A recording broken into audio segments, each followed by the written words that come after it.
Truth be told, Angelina hadn't even been aware that the Academy had alchemy labs. Certainly she never had cause to visit them in the 2 years she spent here.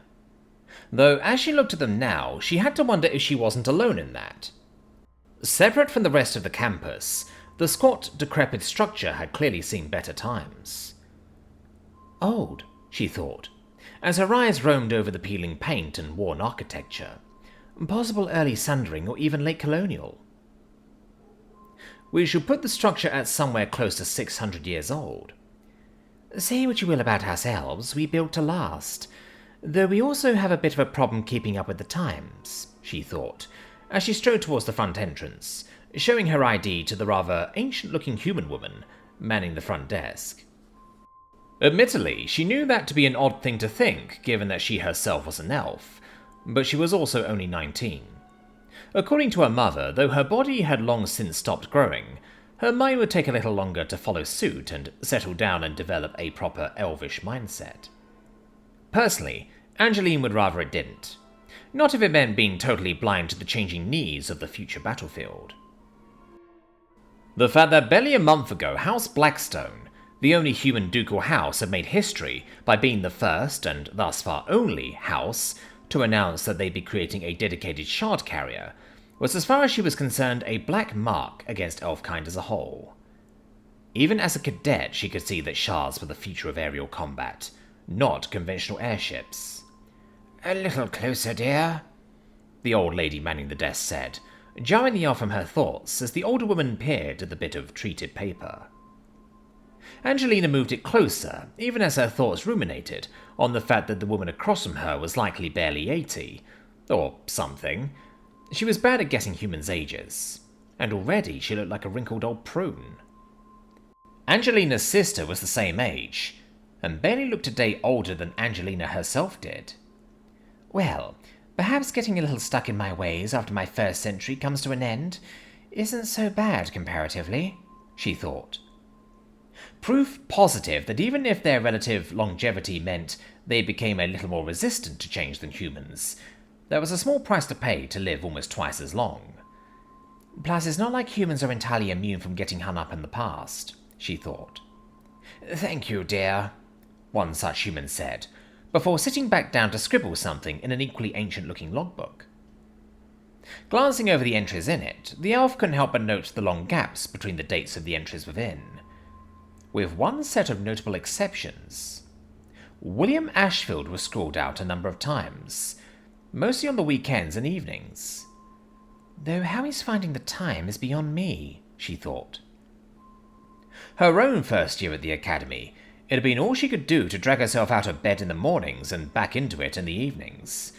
The thought of setting aside any time for anything beyond cleaning her clothes, some light studying or maintaining her room, hadn't even been a consideration. Though perhaps if it had, I wouldn't be about to have this meeting, she thought bitterly. She shook her head, banishing the thought. It hadn't been her call alone. The entire team had agreed to it.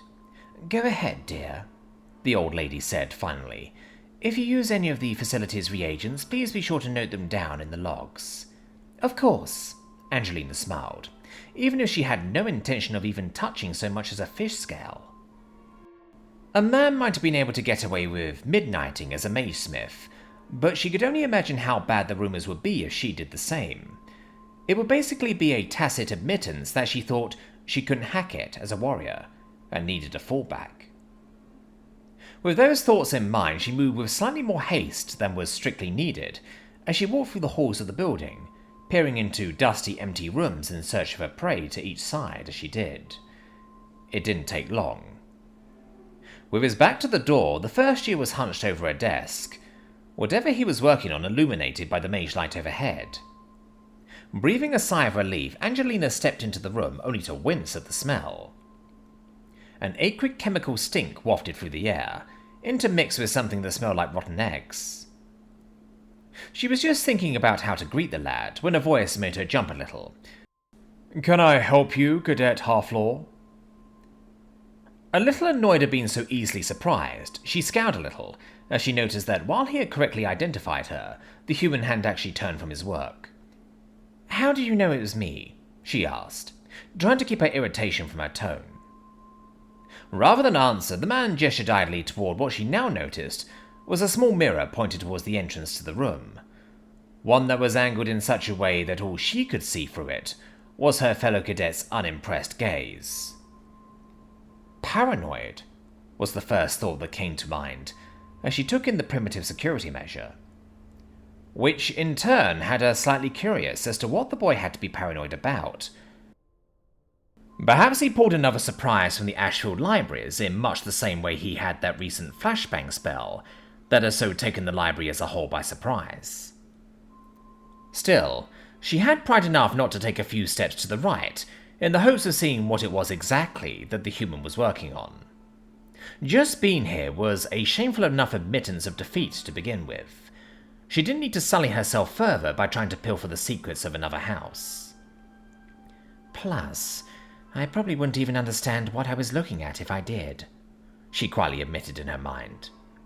Again, alchemy was a layman's subject that really had no place in an academy for warriors. Again, how can I help you, Cadet Halflaw? The man prompted again, in a tone that suggested her moment of hesitation had not gone unnoticed. For just a moment she wondered where all the respect for one's elders had gone before she grunted. I'm here to call an end to our little weekend training sessions. Whatever he'd been expecting her to say, clearly that wasn't it. Not that she blamed him for that. She was a little surprised to be saying it herself. Weekend float slots were worth their weight in gold, sometimes more than gold, given that they couldn't always be bought with such. Success in the academic rankings had real-world consequences in terms of a house's prestige. Thus, just about every opportunity for a cadet to hone their skills was one that should be taken. Even if slaughtering a bunch of first years each week hardly qualified as proper practice. Though that was the problem. What had started as a slaughter had rapidly turned into something else entirely. Is this about earlier? William asked, because I can promise you, Bonlin won't be arguing against the instructor's rulings again anytime soon. Oh, Angelina had no doubt about that. Last she had seen, the diminutive dwarf was still running laps when she walked up here. Though running was perhaps a more charitable descriptor of what was happening than what she'd strictly seen.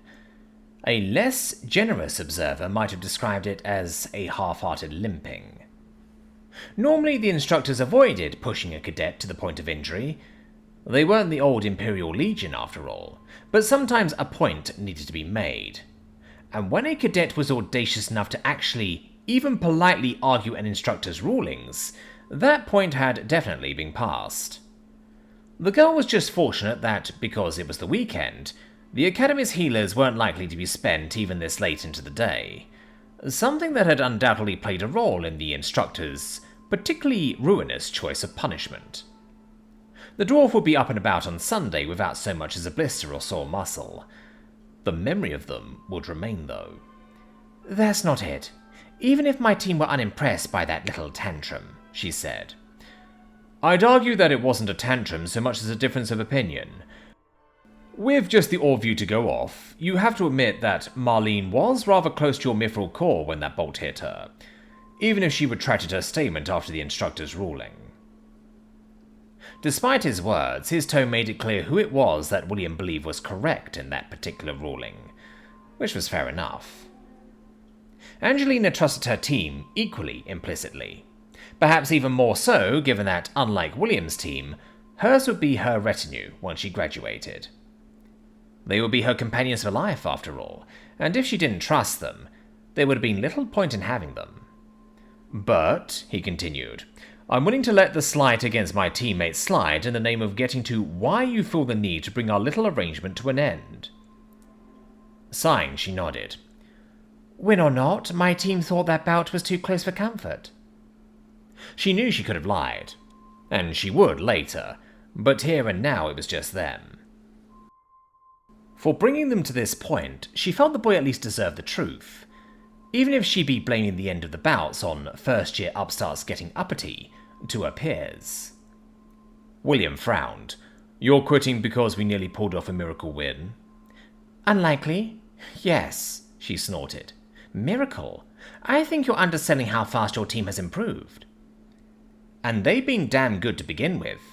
She had no idea which of their parents had paid for their son or daughter to be placed on a team with the rest of the intake's prodigies, but the Academy has certainly held up their end of the bargain. Personally, Angelina was pretty sure it was the dwarf. She was fine for her first year, perhaps even above average, but on a team of monsters like the rest of the Team 7, merely above average stood out. And given that she came from a family of merchants, well, they might not have had the same degree of political pull as a noble family, but as far as the Academy was concerned, plebeian gold would spend just the same as that given by a noble.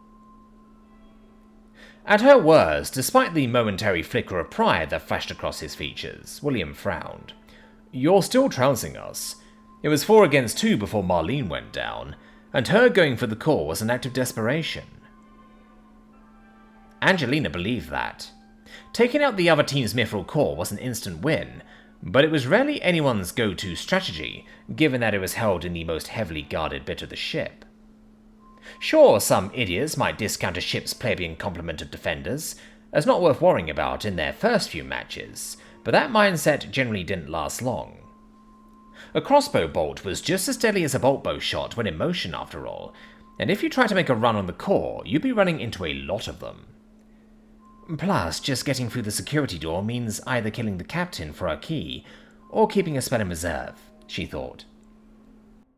Which made the outnumbered Dark Elf's feat of just getting within arm's reach of the thing all the more impressive, even if the human in front of her was the one who sacrificed himself to buy her time to do so.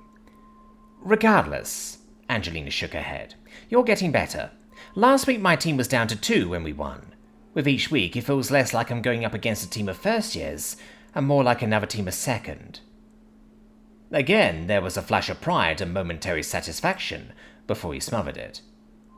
It was admirable in a way. She knew a lot of nobles who'd be downright insufferable if she was having this conversation with them, and it was painful enough with her opposite number being smug about it. "I'd have thought that would be a benefit, not a negative," he said.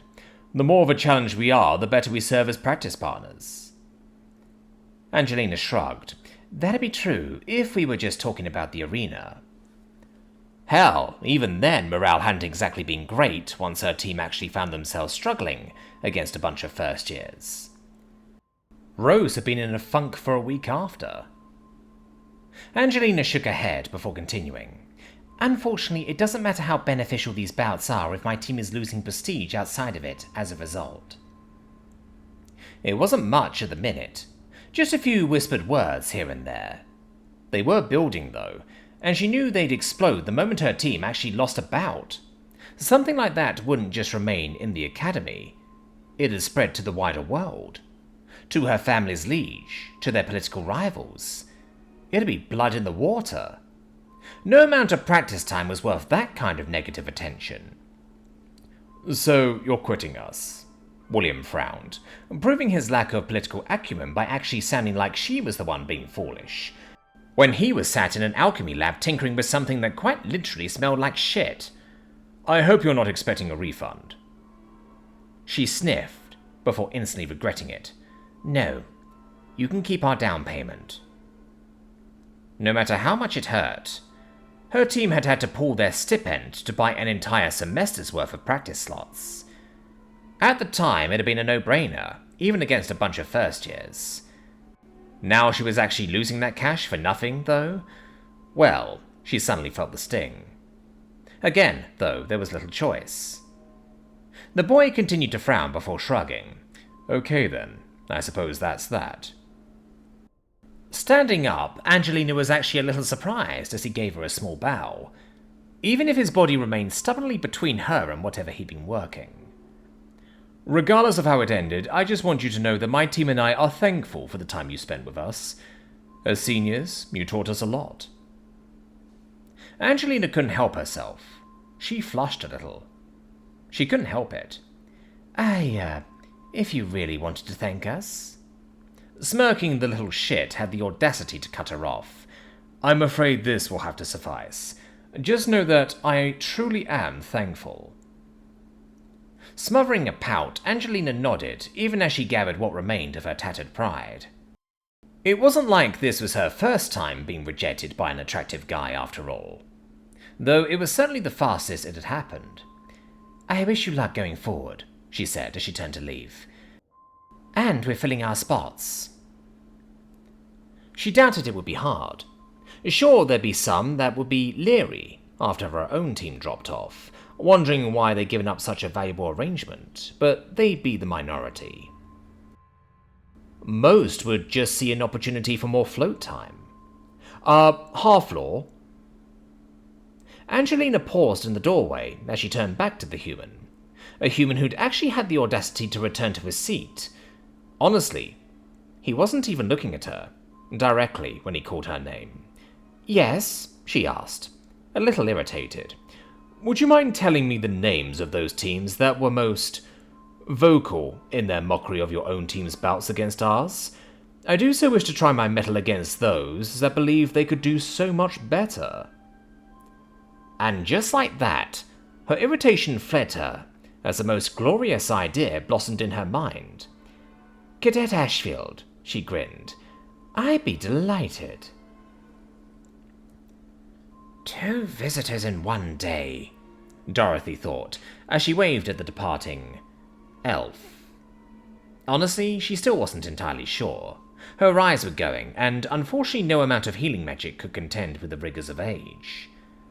Not for the first time, she found herself envying the long-lived race, as she thought to 2 of her teammates. Back when her eyes hadn't been quite so bad, it seemed like they hadn't aged a day to look upon them, and she was sure that was still the case.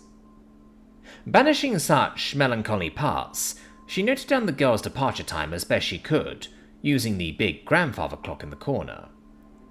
Though as she did, she had to wonder just how a proper a visit the girls had been, given how quickly she'd left. Certainly it hadn't been long enough to brew even a simple healing potion or burn salve. Not that they had the reagents for such a stock. These days it was mostly the bare-bones ingredients for stamina potions, the kind used by cadets hoping to get just a bit more studying time in before the end-of-year written exams. Indeed, the old woman's suspicions were only buoyed by the smile the girl had been wearing, obvious to even her failing eyesight. The Royal Marine Knight, in title if not form, tried not to frown. The Blickland Alchemy Labs might have fallen on hard times, but she'd hardly stand for the once vaunted institution, birthplace of enchanted ammunition, to be used as a hookup spot for horny young cadets. Even if she herself might have used the now demolished Seeker halls for such, when she'd been a much younger woman. Totally different, she thought with a nostalgic smile. The alchemy labs are a valuable service that have simply fallen out of vogue with the youth. Even if, in truth, that had been the case even in her own youth. Back then, it had been considered more of a necessary evil by those cadets that made use of the facilities. By contrast, harrowing was and remained a dangerous and unreliable practice that drove its practitioners mad more often than not. Sure, its proponents argued that the fact that the first airships had been born of the practice, but those arguments so often ignored the price paid in minds lost in the process. Lesser, certainly, but majors all the same. It was for the best that the whole practice had been outlawed, even if she was sure some families still quietly continued the craft, hoping to unveil some kind of fantastical hidden knowledge. She wished them only the worst. To draw upon the power of the Fae was one thing, but to attempt to touch minds with one? Dorothy's hand brushed against the iron of her necklace as she shook her head. Rather than dwell on the madness of elves, her mind turned to the far more mundane matter of the young man who might be using her facilities as a place to indulge the desires of a satyr. Possibly. The only reason she didn't truly think that was what the young man was doing was because he left evidence of actual alchemy. Probably. It was possible the storeroom he claimed to be using was actually empty, in truth. It would go some way to explaining his paranoia around the subject. Speaking of, she thought, as the boy in question appeared from the halls and walked up to her desk. "Hello, ma'am. he said with a polite smile. "I'm done for the day, and I put my work in the back room." Dorothy's gaze sharpened skeptically. "And you wish to once more confirm that no one will go in there?" No doubt a little surprised by the sudden show of suspicion after visiting for weeks, the possible fraud continued on his charade. "Aye, ma'am."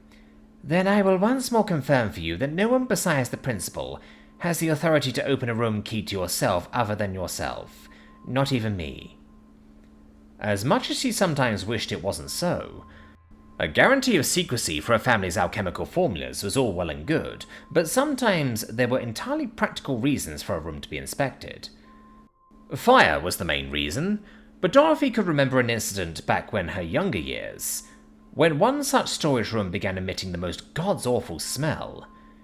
It had lingered for weeks. Now, awful smells weren't unusual given the role of the alchemical storage rooms, which only placed emphasis on just how bad the smell was. Even now she gagged a little thinking about it. The complaints had been endless, but there'd been nothing she or any of the staff could do about it. It had taken months before they managed to badger the principal into checking out exactly who owned the storage room, in an attempt to get something done about the smell. In the end, it turned out it belonged to a cadet who'd been expelled months ago for poor behavior, something that Dorothy could well believe, given that their final act as a cadet had been to book a storage room and fill it with all the worst possible items they could. Feces, dead fish, roadkill, and no doubt plenty of other things that were quite unidentifiable after rotting for months. Rumours held that fire spells were used when the thing was eventually opened and cleaned out. Personally, Dorothy was reasonably certain that conventional water spells were used, along with a few dozen very unfortunate servants. Either way, despite that incident, the rule regarding the security of a student's alchemical storage area remained in place. And if that failed to get it repealed, Dorothy failed to imagine what might, short of a student using it to hide a body.